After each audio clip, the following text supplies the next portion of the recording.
الحمدللہ رب العالمین والصلاة والسلام علی سید الانبیاء والمرسلین اما بعد فاعوذ باللہ من الشیطان الرجیم بسم اللہ الرحمن الرحیم۔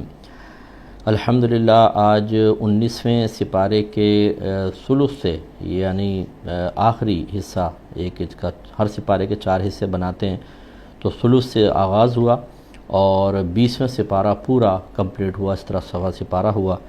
اور آج جو جن صورتوں کی تلاوت کی گئی ان میں سورہ نمل کی جو باقی آیات تھیں وہ، اور سورہ قصص اور سورہ عنکبوت کا کچھ حصہ بھی آیا ہے۔ تو سورہ نمل کی یہ کچھ آیات ہیں 17 سے 19۔ آپ جانتے ہیں کہ حضرت سلیمان علیہ السلام کو اللہ تبارک و تعالی نے بہت ہی بڑی سلطنت اور حکومت سے نوازا تھا۔ تمام جنات تھے، انسان اور چرندے پرندے ان کے تابع کر دیے تھے، اور یہ پورا کا پورا لشکر آپ کے ساتھ چلا کرتا تھا۔ اللہ تعالیٰ ارشاد فرماتا ہے وَحُشِرَ لِسُلَيْمَانَ جُنُودُهُ مِنَ الْجِنِّ وَالْإِنسِ وَالطَّيْرِ فَهُمْ يُوزَعُونَ، اور جمع کر دیے گئے سلیمان کے لیے اس کے لشکر۔ اب یہ حضرت سلیمان کی طرف ہو ضمیر کی نسبت ہے، آپ کے لشکر یا اللہ تعالیٰ کی مراد لے لیں تو اللہ تعالیٰ کے لشکر سلیمان کے لیے جمع کر دیے گئے تھے، من الجنی جنات میں سے، والانسی اور انسانوں میں سے، والطائری اور پرندوں میں سے۔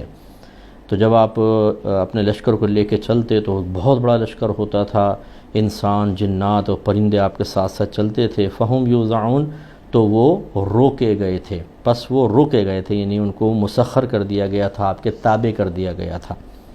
حتیٰ اذا اتوا علی واد النمل، یہاں تک کہ جب آئے آپ تمام وادی نمل میں، چیونٹیوں کی ایک وادی میں داخل ہوئے۔ قالت نملۃ، تو کہا ایک چیونٹی نے، یا ایھا النمل، اے چیونٹیو، ادخلوا مساکنکم، اپنے بلوں میں داخل ہو جاؤ۔ لا یحطمنکم سلیمان وجنودہ وہم لا یشعرون، ایسا نہ ہو کہ کچل دیں تمہیں سلیمان علیہ السلام اور ان کا لشکر اس حال میں کہ ان کو شعور نہ ہو، یعنی لا شعوری کے عالم میں، نادانستہ طور پر ایسا نہ ہو تمہیں کچلتے ہوئے نکل جائیں، لہٰذا اپنے بلوں میں داخل ہو جاؤ۔ فتبسم ضاحکا من قولها، تو حضرت سلیمان علیہ السلام مسکرائے، آپ نے تبسم فرمایا مسکراتے ہوئے اس چونٹی کے قول کے سبب۔ وقالا، اور آپ نے عرض کی، ربی، اے میرے رب، اوزعنی، مجھے توفیق عطا فرما، ان اشکرا، کہ میں شکر ادا کروں، نعمتک التی انعمت علی وعلی والدی، جو اس نعمت کا شکر ادا کروں جو تو نے مجھے عطا فرمائی اور میرے والدین کو عطا فرمائی، یا وہ انعام جو تو نے مجھ پر فرمایا اور میرے والدین پہ فرمایا۔ وان اعمل صالحا، اور یہ کہ اس کی بھی توفیق دے کہ میں ایسا نیک عمل کروں، ترضاہ، کہ جس سے تو راضی ہو جائے۔ وَأَدْخِلْنِي بِرَحْمَتِكَ فِي عِبَادِكَ الصَّالِحِينَ، اور اے رب داخل کر دے مجھے اپنی رحمت کے ساتھ اپنے نیک بندوں میں۔ تو ان آیات میں بہت ہی زبردست درس ہے۔ پہلی بات تو یہ کہ اللہ تبارک و تعالی تمام چیزوں پر تصرف کا اختیار رکھتا ہے، وہ چاہے تو قلوب کو کسی کی طرف پھیر دے، اس لیے کسی کے قلب کو اپنے جانب مائل کرنا ہو، نیت شفاف ہو تو اللہ تعالیٰ کی طرف رجوع کرنا چاہیے۔ نیت شفاف کا میں نے اس لیے عرض کیا کہ ایسا نہ ہو کہ ایک غیر مرد عورت کے قلب کو اور عورت کسی غیر مرد کے قلب کو اپنے طرف مائل کرنے کے لیے اللہ تعالیٰ سے معاذ اللہ رجوع کرے، یہ تو ایک گناہ کے بارے میں کہنا ہوگا۔ ہاں، اگر شوہر بیوی کے لیے، بیوی شوہر کے لیے، ماں باپ بچوں کے لیے، بچے ماں باپ کے لیے، اور اس طرح دوست کے لیے پاکیزہ دوستی ہو اللہ کی رضا کی خاطر، اور اسی طریقے سے اگر مخلوق میں آپ کوئی مقام چاہتے ہیں اور اس کو آپ کسی دین کے کام کے لیے وسیلہ و ذریعہ بنانا چاہتے ہیں تو اللہ کی طرف رجوع کرنا چاہیے، کیونکہ لوگوں کے قلوب اللہ کے دست قدرت میں ہیں، وہ جس کی طرف چاہے پھیر دے اور جس سے چاہے وہ ہٹا دے۔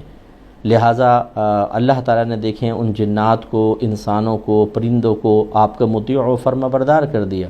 ہم یہ دیکھتے ہیں قربانی کے دنوں میں، آپ دیکھیں بڑے بڑے بیل ہوتے ہیں، لیکن آپ اس کو لے کے چلتے ہیں، اللہ نے اس کو آپ کے تابع کیا ہے، مسخر کیا، وہ چلنا شروع کر دیتا ہے، آپ ٹھہرتے ہیں وہ بیچارہ وہیں ٹھہر جاتا ہے۔ بعض سرکش ہوتے ہیں، بہت ہی مطلب بعض اوقات مل جاتے ہیں. اسی طرح آپ ہاتھی کو دیکھیں، اسی طرح ہم شیر کو اپنے تابع کر لیتے ہیں.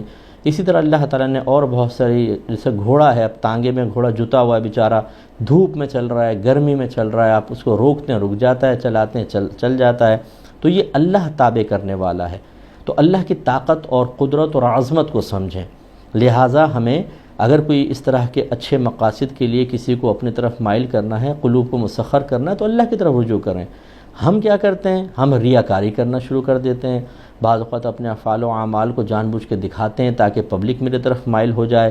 بعض اوقات ہم دھوکہ دہی کرتے ہیں، اس طرح کسی کو اپنی طرف مائل کرنا کی کوشش کرتے ہیں، یا دلوں کو مسخر کرنے لگتے ہیں، یا ناجائز ذریعہ استعمال کرتے ہیں، رشوتیں دینا، دیگر چیزیں کرنا، یا خوش آمدیں کرتے ہیں، جھوٹ بولتے ہیں. اس کی ضرورت نہیں ہے. اللہ تبارک و تعالیٰ کا اچھا بندہ انسان بنے، اللہ کی فرما برداری کرے، اللہ کی طرف مائل ہو، اللہ تعالیٰ دلوں کو پھیر دیتا ہے. تو ہماری وہ بہنیں خاص طور پہ درس حاصل کریں کہ وہ مختلف لوگوں کے قلوب کو اپنی طرف مائل کرنے کے لیے، مثلا شوہر راضی ہو جائے، شوہر میرا تابع ہو جائے، سانس نہ ڈانٹے، نندے یوں نہ کریں، وہ پہنچ جاتی ہیں جادوگروں کے پاس، اور بعض اوقات غلط قسم کے عاملین کے پاس، اور ان سے جا کر وہ الٹی سیدھی چیزیں لے کر آتی ہیں، اور وہ بھی ایسے ایسے کرتب دکھاتے ہیں، یہ لے جاؤ، اس کو کدو میں بند کر دینا، پھر اس کو قبر کے سائیڈ میں دبا دینا. اب یہ چیزیں کوئی اللہ نے نہیں بتائیں، اس کے رسول نے نہیں بتائیں. یہ ہو سکتا ہے کثرت تجربات سے انہوں نے کی ہوں، لیکن بہرحال اتنے پرسرار انداز سے وہ کام کرواتے ہیں کہ آدمی سمجھتا ہے کہ اب تو کچھ نہ کچھ ہوگا. لیکن آپ خود سوچیں، اگر اللہ تبارک و تعالیٰ راضی نہ ہو، اللہ تعالیٰ ہی قلوب کو ہماری طرف سے پھیر دے، تو پھر ہم کس طرح کسی کو راضی کر سکتے ہیں؟ اس لیے اللہ کی طرف متوجہ ہوں. اللہ تبارک و تعالیٰ نے حضرت سلیمان علیہ السلام کے لیے چیزوں کو مسخر کیا. یہ ان کی ذاتی محنت نہیں تھی. آپ نے پرندوں کو ٹرین نہیں کیا تھا، آپ نے جانوروں کو کوئی، جیسے یہ سرکس والے ہوتے ہیں کوڑے مار کے بہت عرصے تک شیروں کو سدھاتے ہیں، ایسا کچھ بھی نہیں. براہ راست اللہ تعالیٰ کی طرف سے ان کے قلوب میں آپ کی عظمت ڈالی گئی اور وہ تابع ہوئے. اسی طرح بہت سے لوگ جنات کو قابو میں کرنے کے چکر میں ہوتے ہیں کہ جن ہمارے قابو میں آ جائیں، اور عموماً ہوتے نہیں ہیں، بعض ایسے بولتے رہتے ہیں. اور اگر آپ کوشش بھی کریں گے تو ایک کوے کو بھی آپ پنجرے میں بند کرنے کی کوشش کریں، دیکھیں وہ باز نہیں آئے گا، ایک بھڑکے گا. اور ایک بلی کو ایک بند کمرے میں آپ کر کے پکڑنے کی کوشش کریں، جب وہ دیکھے گی راستہ کوئی نہیں تو آپ پر حملہ کر دے گی. تو خود سوچئے جن آپ کے قابو میں کیسے آئے گا؟ تو ہم جنات کو قابو میں کرنا چاہتے ہیں، وہ قابو میں نہیں آتا، لیکن اللہ چاہے تو جن قابو میں آئیں. دیکھیں سلیمان علیہ السلام کے ساتھ جن بھی. اس کا مطلب یہ ہوا اپنی توجہ اللہ کی طرف رکھیں، اس کی طاقت و قدرت کو پہچانیں اور اس سے رجوع کریں. اور اللہ تعالیٰ سے رجوع کر کے اپنی مراد پانے کا کیا طریقہ؟ صرف رجوع کرنا نہیں، اطاعت کریں، فرما برداری کریں، علم دین سیکھیں، اپنے آپ کو گناہوں سے بچائیں. اللہ کو راضی کریں گے، اللہ تعالیٰ مخلوق کو آپ کی طرف کرے گا. حتیٰ کہ اگر آپ نیک پرہیزگار متقی بن جاتے ہیں تو جو پاکیزہ جنات ہیں یہ آپ سے مانوس ہونا شروع ہوں گے، فرشتے آپ کے گرد جمع ہونے لگیں گے. یہ اچھی طرح یاد رکھیں، یہ طریقہ کار اختیار کریں. مقصود اللہ کی رضا ہونی چاہیے، اللہ کو راضی کرنا. یہ جن راضی ہو جائیں، فرشتے میرے قریب آ جائیں، یہ بھی ٹھیک نہیں ہے. میں تو ایک ضمناً انعام بتا رہا ہوں کہ جب کوئی اللہ تبارک و تعالیٰ کو راضی کرتا ہے، یہ مخلوق خود بخود قریب آ جاتی ہے. پھر دوسری بات یہ ہے کہ آپ وادی نمل میں تشریف لے گئے، ایک چونٹی نے بولا. آج تک سائنسدان جب دو چونٹیاں ملتی ہیں تو منہ ملاتی ہیں اور پھر کچھ ایک دوسرے کو پیغام دے کے آگے نکل جاتی ہیں. اس پیغام کو سننے کے لیے ایڑی چوٹی کا زور لگا دیا، لیکن انہیں سمجھ میں نہیں آتا کہ وہ کیا بات کر رہی ہیں. کیا وہ صرف ٹچ کر کے کوئی حصی لحاظ سے پیغام دیتی ہیں؟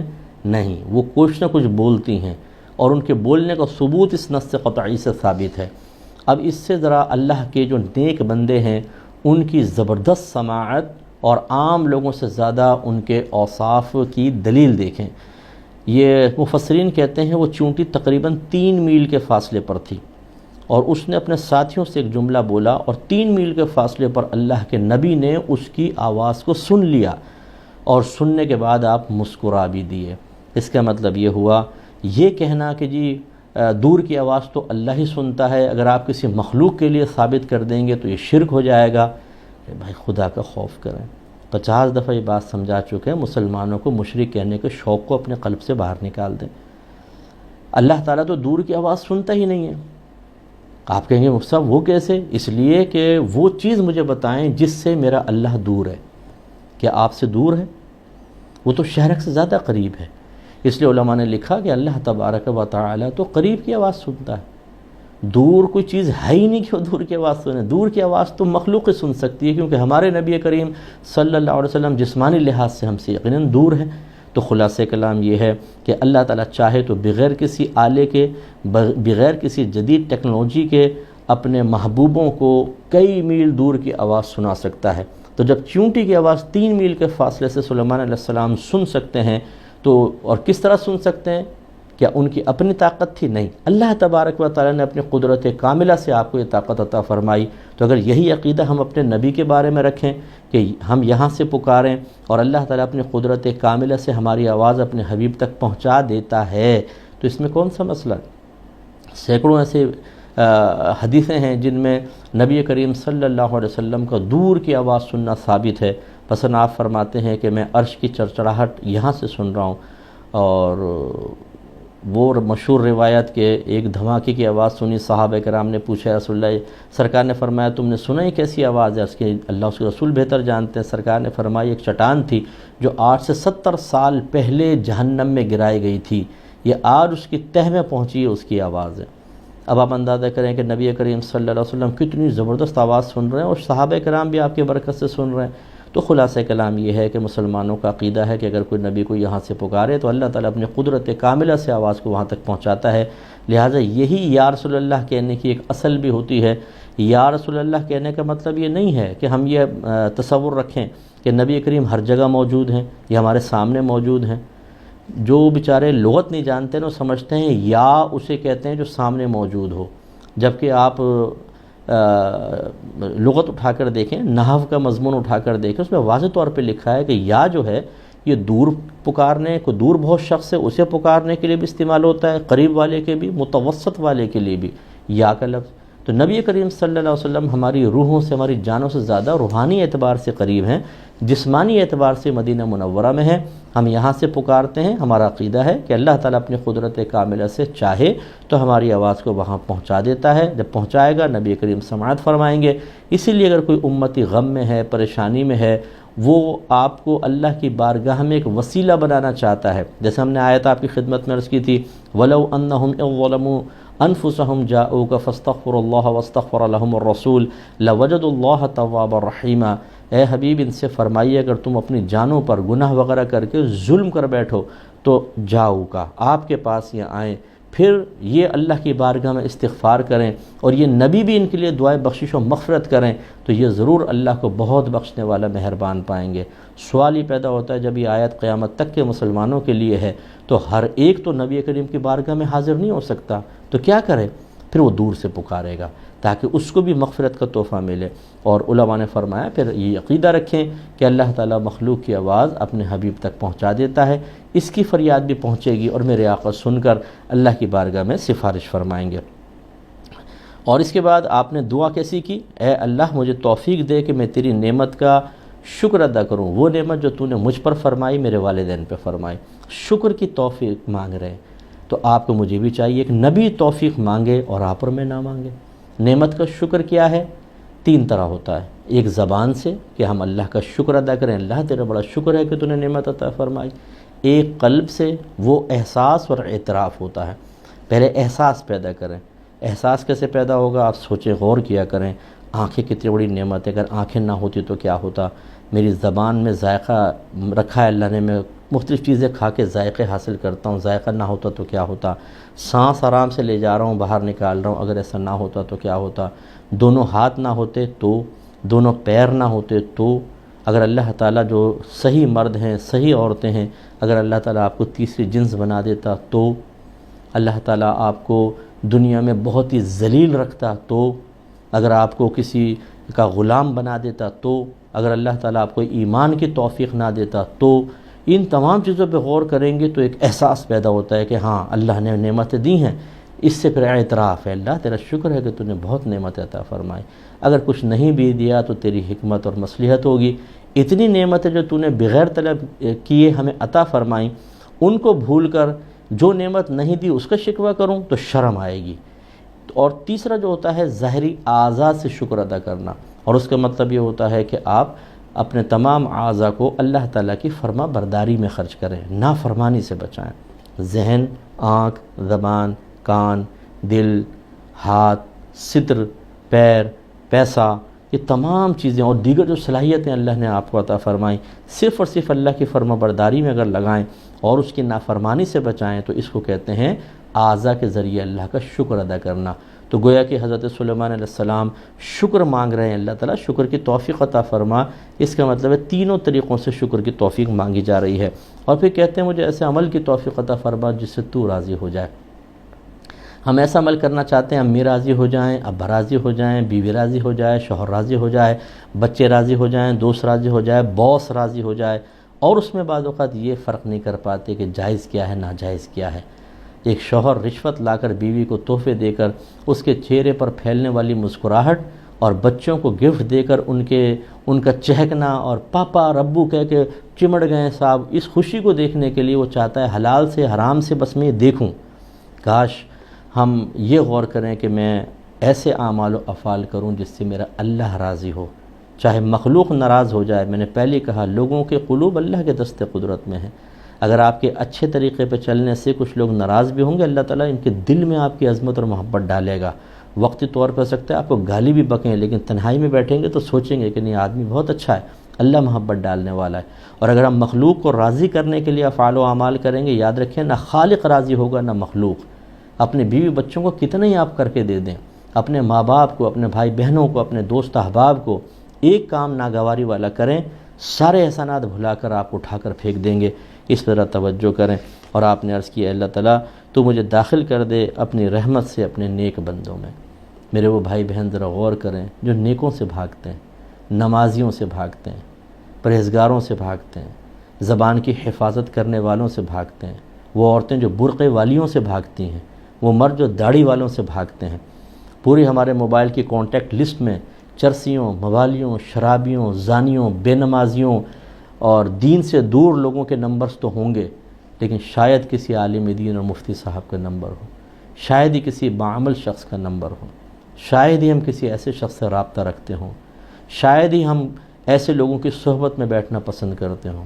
میں مسلمانوں کی اکثریت کی بات کر رہا ہوں، ہو سکتا ہے آپ میں سے بہت سے لوگ اس کے خلاف بھی ہوں، یعنی اس کے مخالف سمت میں ہوں کہ آپ بیٹھتے ہوں گے، نیک لوگوں سے رابطہ رکھتے ہوں گے۔ ہم جنرل بات عرض کر رہے ہیں۔ اگر آپ 1,00,000 مسلمانوں کو لے لیں، کتنے لوگ ایسے ہیں کہ جو دین کو پسند کرتے ہیں اور دینداروں کو پسند کرتے ہیں؟ کم از کم آپ جو سننے والے ہیں، میں آپ سب سے گزارش کرتا ہوں خدا را دینداروں سے اپنے تعلق کو مضبوط کریں، ان کے قریب آئیں، یہ آپ کو نفع دیں گے۔ میرے آقا صلی اللہ علیہ وسلم نے ارشاد فرمایا جب انسان مرتا ہے تو جن کی وہ اکثر مجلس اختیار کرتا ہے ان کی صورتیں اس کے سامنے لائی جاتی ہیں۔ اگر نیکوں کے ساتھ ہوتا ہے تو نیکوں کی صورت آتی ہے، اور بروں کے ساتھ بیٹھتا تھا تو بروں کی آئیں گے۔ اب آپ سوچ لیں، میری بہنیں خاص طور پر غیبت کرنے والیاں، چغلیاں کرنے والیاں، غیر مردوں کو اپنا میک اپ اور اپنا جسم دکھانے والیاں، چاہے ارادہ یہ نہ ہو لیکن جب بے پردہ نکلیں گی میک اپ کر کے اور چست لباس کے ساتھ شادیوں میں شرکت کریں گی جہاں مکس گیدرنگ ہوگی، تو دکھانا مقصود ہو نہ ہو، مرد تو دیکھے گا۔ بے نمازی عورتیں، شوہر سے بدتمیزی کرنے والی، اور بغض رکھنے والی، کینہ جیلسی رکھنے والی، متکبرہ عورتیں، ان سے اگر آپ نے رابطہ رکھا اور دیندار نیک بچیوں نیک عورتوں سے رابطہ نہیں ہوگا، انہی کی صورتیں سامنے آئیں گی۔ ایسی وہ مرد ذرا غور کریں، زانیوں سے، چرسیوں سے، موالیوں سے، بے نمازیوں سے، فراڈ کرنے والے، حرام کھانے والوں سے ہم اگر رابطے رکھیں گے، مریں گے، ان کے چہرے سامنے آئیں گے، کلمہ یاد آئے گا؟ بتائیے۔ اس کے برعکس اگر آپ نیک لوگوں کے ساتھ بیٹھتے ہیں، ان سے بھی رابطہ رکھتے ہیں، چلیں ان سے بھی میں نے لفظ اسی لیے کہا کہ ہم پوری دنیا سے کٹ نہیں سکتے ہیں، ان سے ایک تعلق رکھیں لیکن بس بقدر ضرورت، جہاں جہاں آپ کو ضرورت ہو۔ باقی دینداروں سے زیادہ آپ دل میں محبت رکھیں، ان سے رابطہ رکھیں، ان سے انسیت حاصل کریں، دینی پروگرام دیکھیں، جیسے ہمارا خلاصہ قرآن ہے، اسی طرح میرا پروگرام احکام شریعت ہے، درس بخاری ہے، اور دیگر جو علماء اہل سنت ہیں، اچھا سلجھے ہوئے بیان کرنے والے، ان کو آپ دیکھیں۔ اب جب آپ فوت ہوں گے نا، سامنے ان کی تصویر، ان کے چہرے آئیں گے، انشاءاللہ کلمہ یاد آئے گا، انشاءاللہ آپ اللہ کے اپنے آپ کو قریب محسوس کریں گے۔ اللہ تعالیٰ سے دعا ہے کہ اللہ تعالیٰ عمل پیرا ہونے کی توفیق عطا فرمائے۔ ایک آیت اور لے لیتے ہیں، بس میں جلدی ختم کرتا ہوں۔ یہ 38 سے 40 دو آیاتیں ہیں۔ اس میں صورتحال یہ ہے جو اس کا پس منظر ہے کہ ملکہ سبا علاقہ تھا، ملکہ بلقیس حضرت سلیمان علیہ السلام سے ملنے کے لیے آنے لگی، تو آپ نے اللہ تعالیٰ کے کمال اور قدرت کو ظاہر کرنے کے لیے تاکہ وہ مروب اور متاثر ہوں اور اسلام کی طرف مائل ہوں، اس کا ایک تخت تھا جو بہت ہی بھاری وزنی تھا اور اس میں ہیرے موتی جڑے ہوئے تھے، جس کو کہتے ہیں کہ مطلب بہت سارے لوگ مل کر اٹھاتے تھے، ویسے اٹھتا بھی نہیں تھا، کئی ٹن وزنی سمجھ لیجئے۔ آپ نے چاہا کہ وہ اس کے آنے سے پہلے پہلے میرے محل میں آ جائے، تو آپ نے فرمایا قال یا ایھا الملأ، آپ نے ارشاد فرمایا اے میرے درباریو، ایکم یاتینی بعرشھا، تم میں سے کون ہے جو میرے پاس اس کا تخت لے کر آئے، قبل ان یاتونی مسلمین، اس سے پہلے کہ ملکہ سبا اور اس کے درباری میرے پاس مطیع و فرما بردار ہو کر حاضر ہوں۔